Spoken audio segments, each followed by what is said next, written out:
Good afternoon, everybody. It's Mike. It is Tuesday, the 13th of January. This is our daily recap. It's been an interesting day here in the markets. Not the easiest of days to navigate, and sometimes less is more.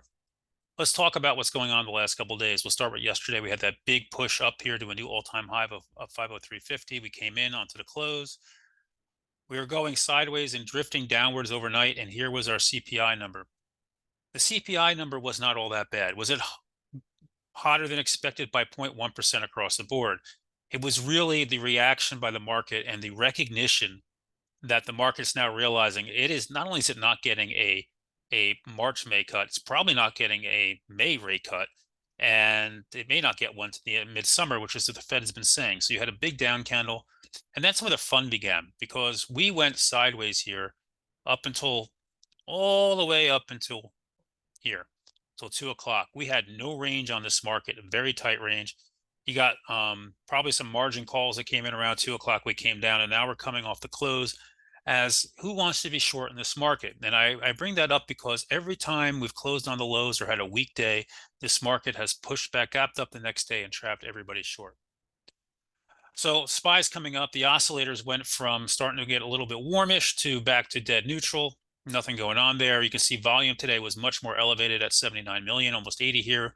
We'll probably get close to 100 million, and we have a gap now at 495.25 to trade against here.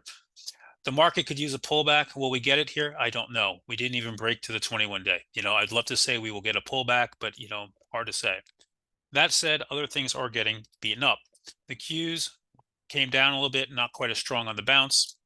The IWM has been getting obliterated. Why? Because the IWM is more sensitive to interest rates, right? Small caps. So they're getting beaten up pretty good. The Dow also, which had been leading, broke below the 21 day. Energy not doing much today, down. XLF not doing much here, back to the 21 day. The VIX today is one of the biggest candles we've seen now since quite some time. You have a huge candles coming off the highs. It's way out of the Bollinger Bands. That's a risk-off environment. And the last time we saw a candle like this was back here on the 13th of October. So we have a big, big wake up here in the VIX today. Bonds, weak all day, right? Coming in, rates going up, and the dollar also showing some strength here today. Sorry, Duke's very excited today. We've had our big snowstorm. There's people out all over the place, and he's driving me nuts. So let's talk about what is going on today.